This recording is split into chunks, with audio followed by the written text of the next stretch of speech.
Olá! A nossa aula de hoje é sobre ato administrativo. Desde logo ressalto que essa é uma das aulas mais procuradas dentro das questões envolvendo exames de ordem ou de qualquer outra questão de concurso público. Não há nessa aula um ponto menos importante do que outro. O ato administrativo, especialmente o que foi selecionado para ser aqui ministrado, falaremos de categorias, falaremos do conceito, falaremos dos elementos do ato administrativo, da sua classificação e dos seus atributos. Estes pontos dentro da disciplina de ato administrativo são os pontos que rotineiramente são cobrados em avaliações, especialmente nas avaliações de exame de ordem. Então eu já friso como importante que o aluno, nesta aula de ato administrativo, tenha especial atenção. Todas as informações que aqui estão sendo colocadas serão necessariamente cobradas de vocês em exames de ordem e também em concursos públicos. Vamos, portanto, ao estudo do ato administrativo, iniciando o nosso encontro de hoje com uma proposta de análise geral e do conceito do ato administrativo.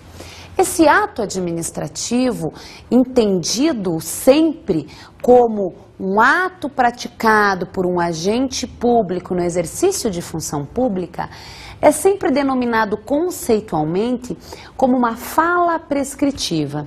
O ato administrativo, no seu conceito, é a materialização do exercício da função pública.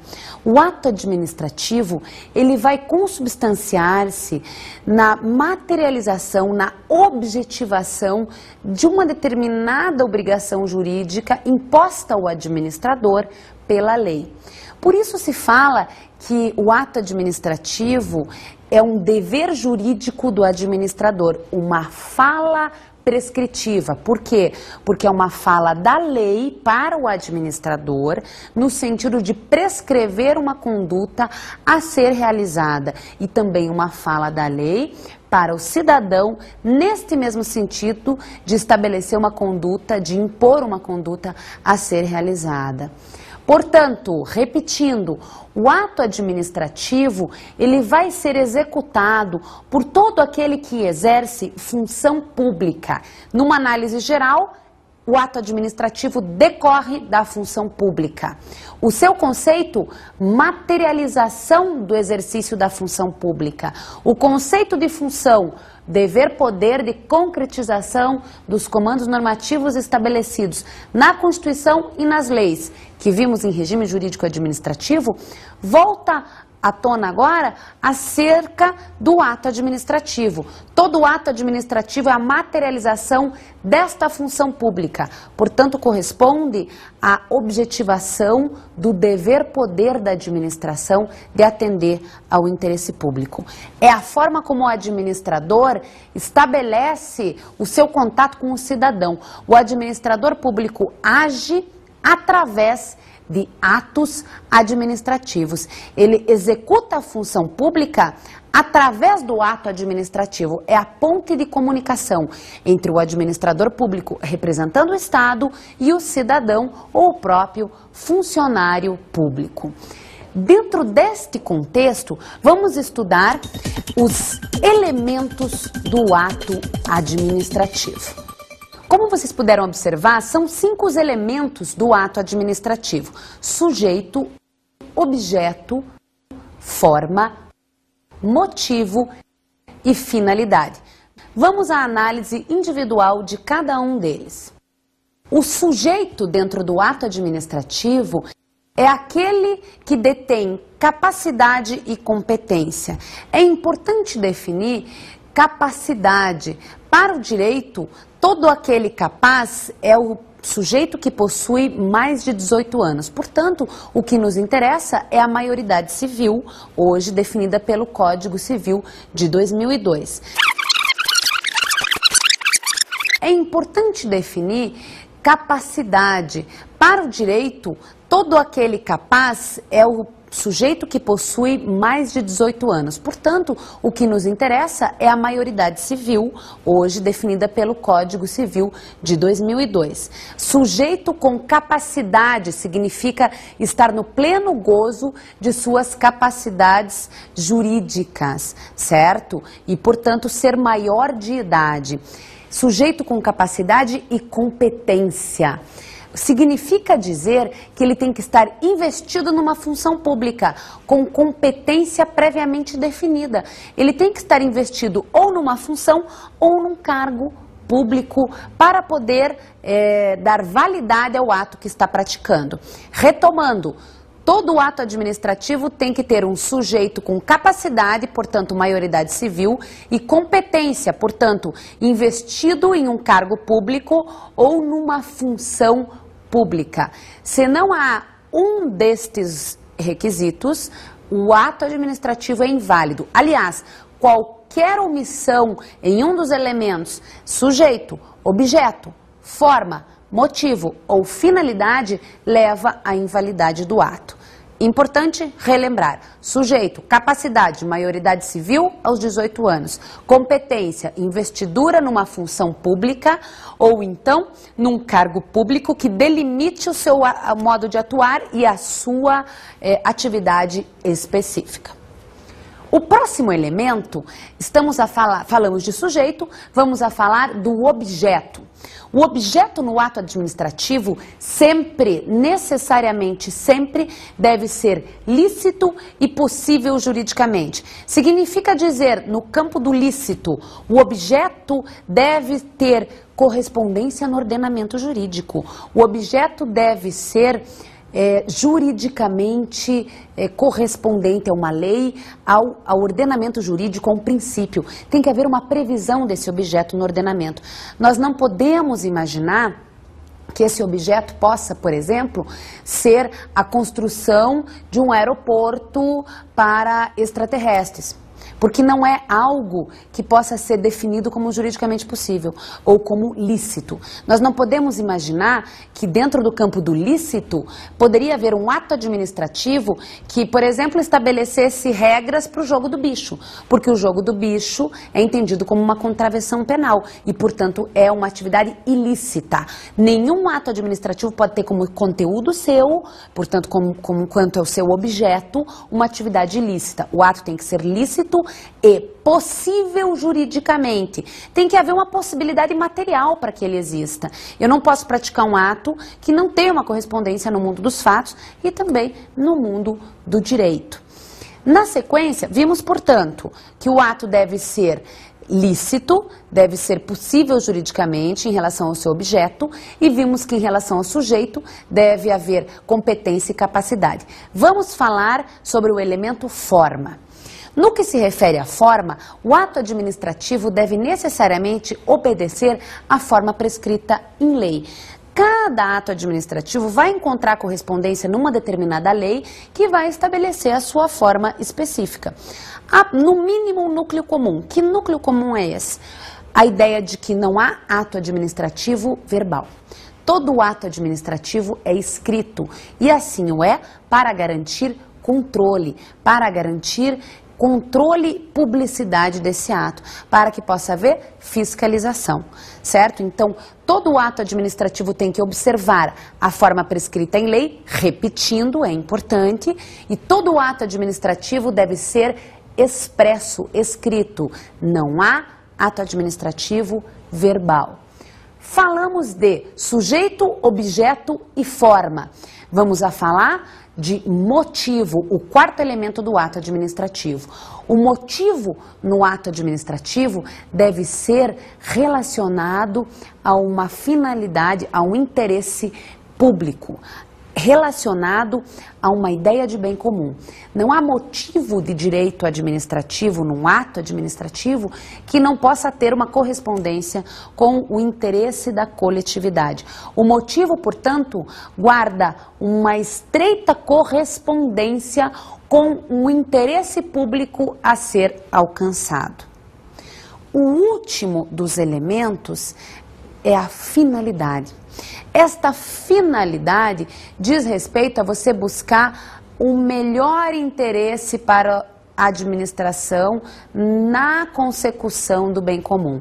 A ideia de finalidade diz respeito, portanto, a você materializar esse interesse público, esse motivo de interesse público, dentro de um determinado contexto, usando de proporcionalidade, de razoabilidade, como vimos quando estudamos regime jurídico administrativo. Em verdade, motivo e finalidade caminham lado a lado, eles complementam-se. O motivo deve ser de interesse público, deve ser relacionado ao bem comum.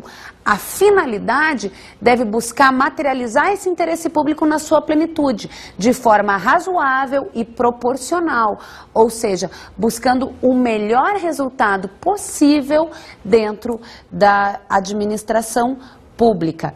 Esses foram, portanto, os 5 elementos do ato administrativo. Repetindo, é importante: sujeito com capacidade e competência, objeto, lícito e possível material e juridicamente, forma a prescrita na lei e necessariamente expressa, motivo, o interesse público a ser alcançado, e a finalidade, o interesse público da melhor forma possível, que melhor materialize o bem-estar da coletividade, de forma razoável e proporcional. É importante a fixação dos elementos do ato administrativo. Este é um ponto que repetidamente é avaliado em concursos públicos e com certeza será objeto de uma questão nos exames de ordem. Vamos agora falar sobre as categorias do ato administrativo. As categorias do ato administrativo são 3: a perfeição, a validade e a eficácia. Vamos individualmente estudá-las. A perfeição diz respeito ao ato administrativo completar o seu ciclo de formação. O ato administrativo tem um caminho a ser seguido. Quando ele completa este caminho, quando ele conclui este ciclo de formação, diz-se que este ato é perfeito. Portanto, aquele caminho descrito na norma para a elaboração do ato, ele vai determinar a perfeição deste. Este ato administrativo somente será perfeito, repetindo, se ele concluir o rito estabelecido na lei, diz respeito à completude de seu ciclo de formação. A segunda categoria é a validade. A validade diz respeito à conformação deste ato ao ordenamento jurídico.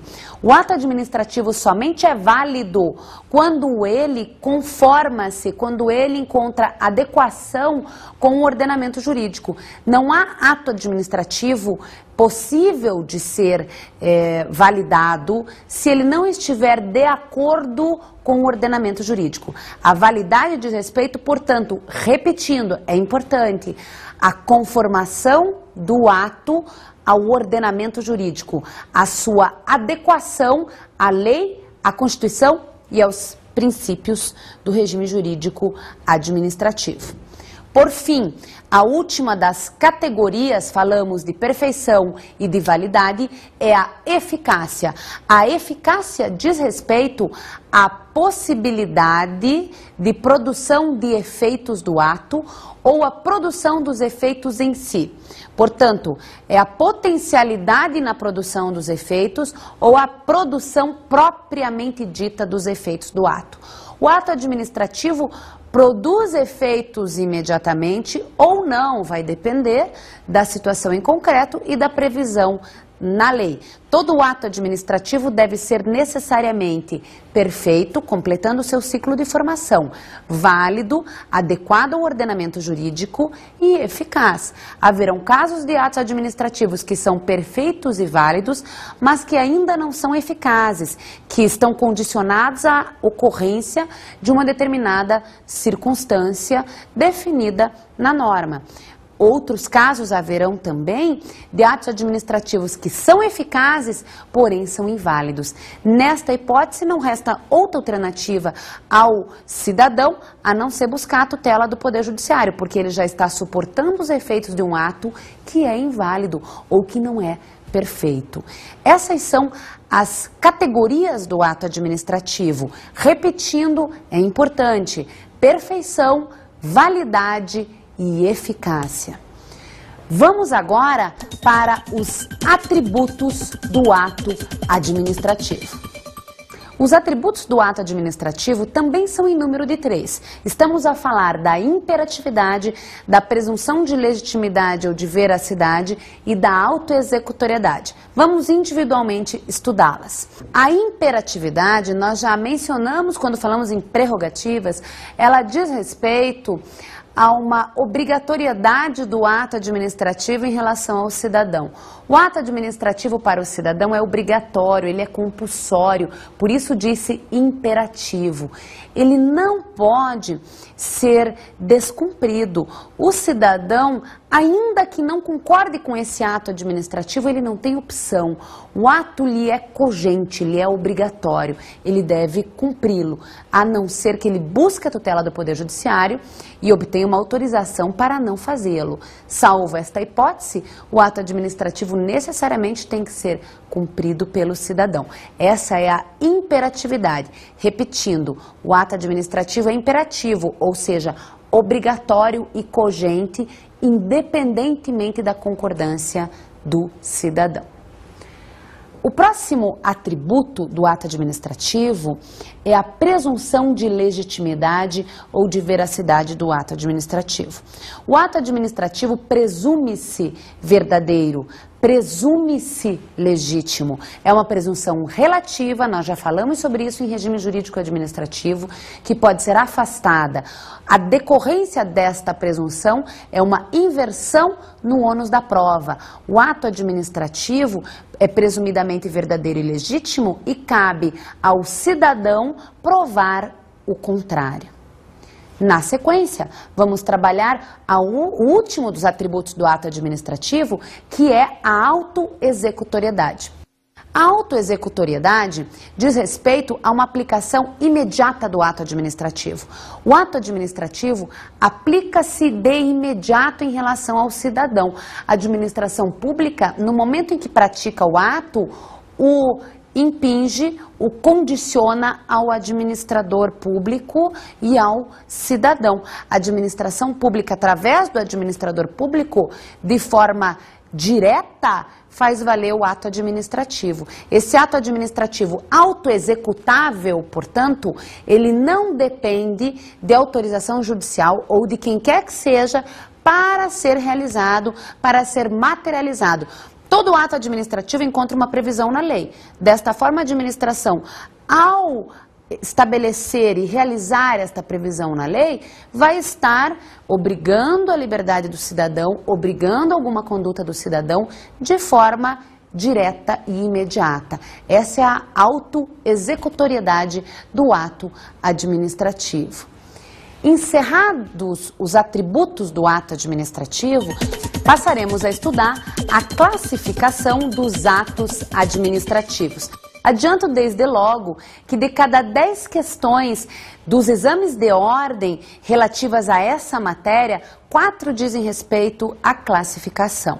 É um ponto relevante que merece toda a atenção, porque repetidamente é avaliado em concursos públicos e, sobretudo, é cobrado nos exames de ordem. Vamos, portanto, à classificação dos atos administrativos.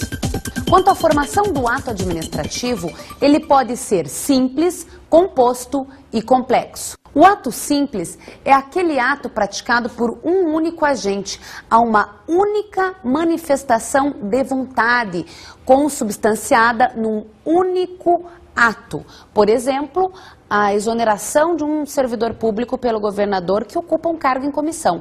Apenas a vontade do governador, uma única vontade, consubstanciada num único ato, o de exoneração, e que vai, portanto, excluir esse servidor dos quadros da administração. O ato composto é um ato que possui uma ou mais vontades. Na realidade, eu poderia corrigir dizendo duas ou mais vontades, e que vai ser consubstanciado em dois ou mais atos. Essa é uma informação relevante, bem importante. No ato composto, eu tenho mais do que uma vontade. Então, duas, três ou quatro, não interessa, que sejam duas a título de exemplo. Duas vontades consubstanciadas em dois atos diferentes. A somatória de dois atos diferentes vai resultar no terceiro ato, que é o ato que se pretende alcançar, certo? Esse é um ato composto. Portanto, que é um ato que soma-se, é um ato que pressupõe manifestação de vários agentes públicos, consubstanciada em vários atos que somados vão resultar num terceiro ato, que é o ato composto. O ato complexo é diferente do ato composto no que se refere às manifestações de vontade. Nós também temos no ato complexo duas ou mais vontades manifestadas. O que muda é que a manifestação dessas vontades não se dá individualmente em atos separadamente. Ela vai se dar num mesmo processo. São várias vontades consubstanciadas num único ato, pareceres que vão sendo emitidos, consubstanciados num único ato. No ato composto eu tenho vários atos separados que unidos formam um terceiro ato. Várias manifestações de vontade.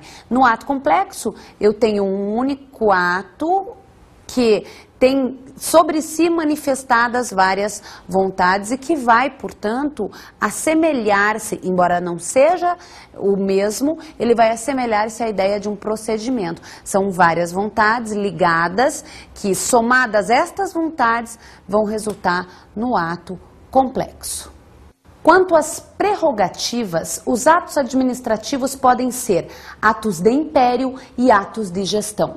Os atos de império são aqueles atos que são exercitados, que são realizados com o ius imperium da administração, com todos os poderes.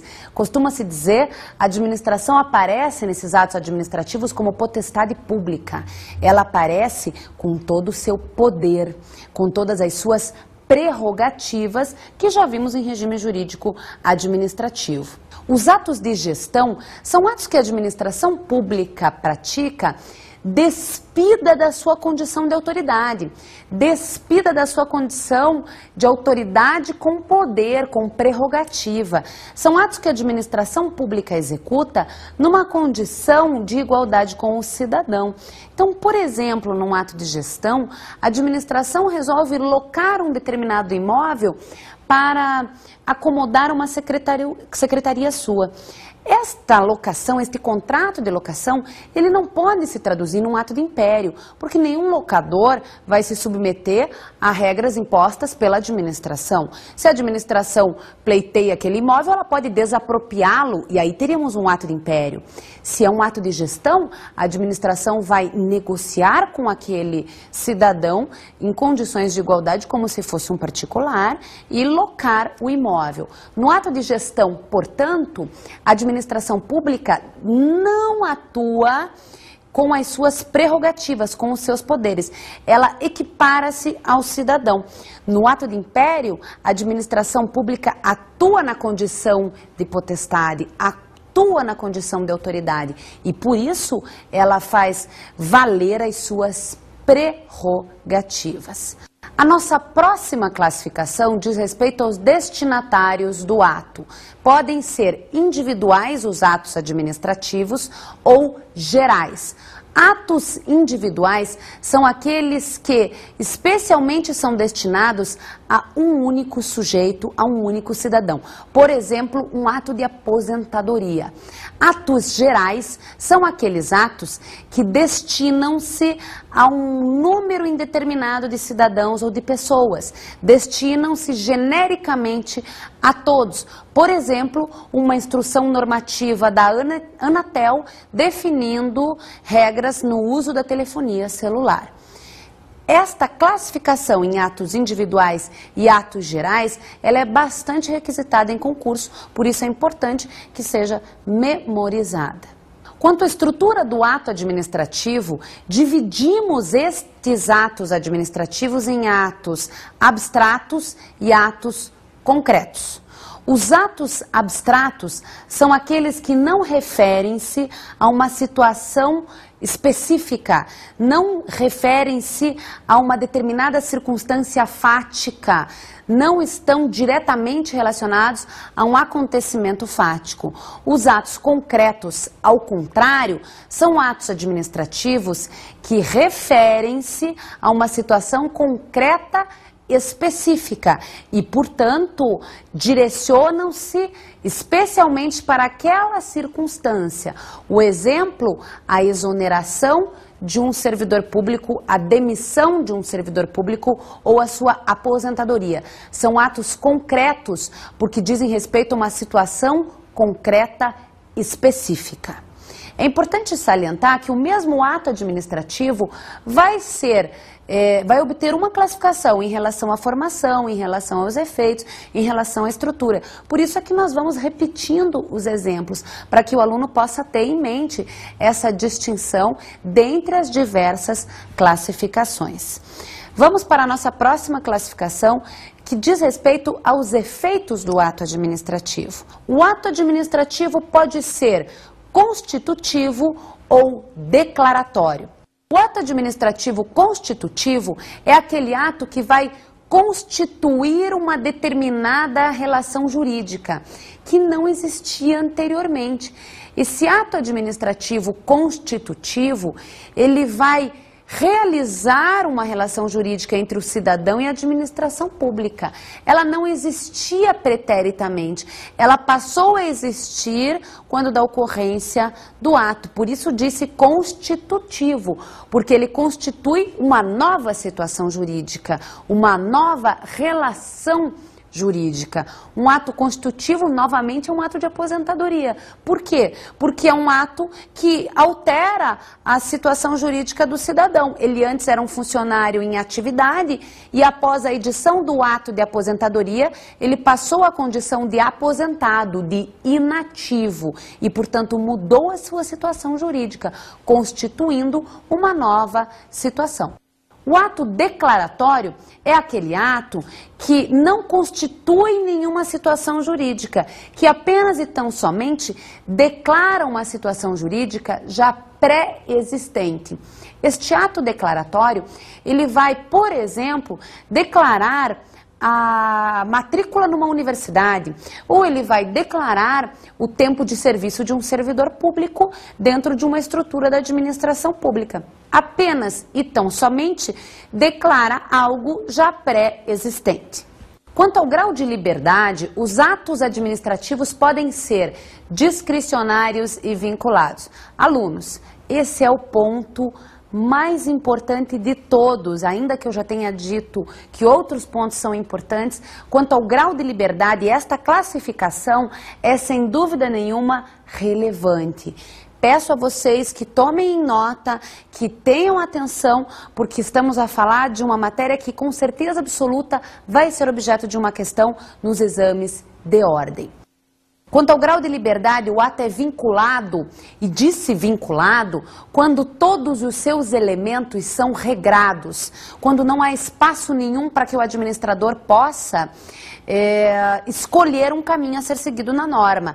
Quanto ao grau de liberdade, ato vinculado, repetindo, não há espaço nenhum, não há liberdade alguma, não há nenhum espaço de atuação para que o administrador possa escolher. Há um caminho determinado na norma e este caminho deve ser seguido. Por exemplo, num ato de aposentadoria, a legislação prevê alguns requisitos. Vamos imaginar o tempo de serviço, o tempo de contribuição e a idade mínima. Um cidadão que tenha completado o tempo de serviço necessário e também o tempo de contribuição e a idade mínima tenha sido alcançada, tem o direito de aposentar-se. A legislação estabelece esses três requisitos. O cidadão cumpriu com os 3 requisitos, não cabe à administração simplesmente dizer não vou te aposentar agora, vou te aposentar daqui a 1 mês, ou vou te aposentar só daqui a 2 anos. A administração não tem opção nenhuma, porque o ato é vinculado. A sua previsão na lei determinou a exaustão o seu cumprimento. A lei estabeleceu todo o caminho. Ela não deixou para o administrador nenhuma liberdade, nenhuma margem de atuação. O administrador só tem uma alternativa nesse caso. Verificando o cumprimento dos requisitos da lei, o administrador deve necessariamente praticar o ato da forma como a lei determinou. Por isso ele é vinculado à lei. Não há liberdade nenhuma, não há nenhum espaço de atuação. O administrador nada pode fazer a não ser aplicar a lei tal qual ela está sendo definida ou tal qual ela já foi definida. O ato vinculado, ele vai permitir um controle muito intenso pelo cidadão, porque afinal de contas, se a lei já estabelece todas as possibilidades, o administrador somente pode atuar segundo aquelas possibilidades. Se desviar dessas possibilidades, ainda que minimamente, o cidadão pode verificar a ilegalidade desse ato e buscar sua correção pelo Poder Judiciário. O ato administrativo discricionário é um ato que, ao contrário do ato vinculado, é um ato que possui um grau de liberdade para o administrador. Há uma possibilidade de atuação, um espaço de atuação. Particularmente, a ideia liberdade não é a mais adequada. Talvez o correto seja mencionar realmente um âmbito de atuação. O ato discricionário é um ato onde a lei não prevê todas as situações. A lei não estabelece todo o caminho. Ou ela autoriza o administrador a escolher entre vários caminhos juridicamente possíveis. Toda vez que o administrador estiver diante de várias soluções, todas essas soluções são válidas, ele pode escolher por uma delas. O professor Celso Antônio Bandeira de Mello entende que dentro do ato discricionário existem parâmetros vinculados. Por quê? Porque o administrador, dentre aquelas situações todas possíveis juridicamente, ele tem a obrigação de escolher a melhor. Então o professor Celso Antônio Bandeira de Mello menciona que o ato administrativo discricionário é vinculado à escolha da solução ótima. Essa solução ótima somente pode ser definida no caso concreto.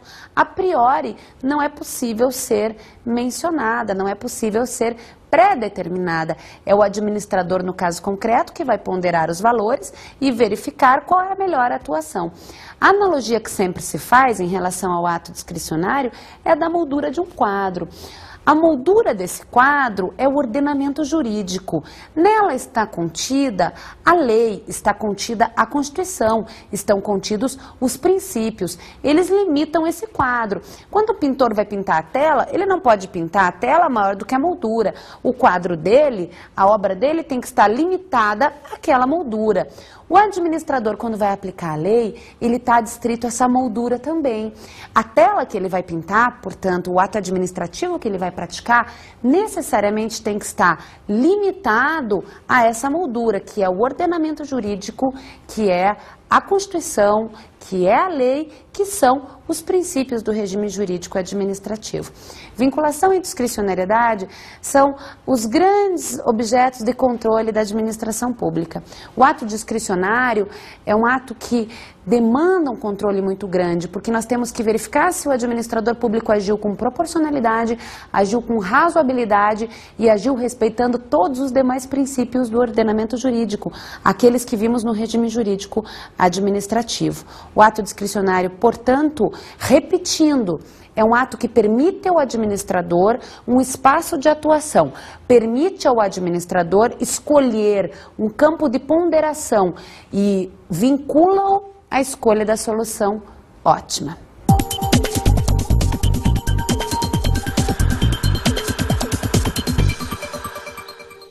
A nossa dica de estudo de hoje diz respeito, de uma maneira geral, à aula. Não há como se repartir esse conteúdo. A aula de ato administrativo é uma aula que precisa estar necessariamente dentro da cabeça de vocês, alunos.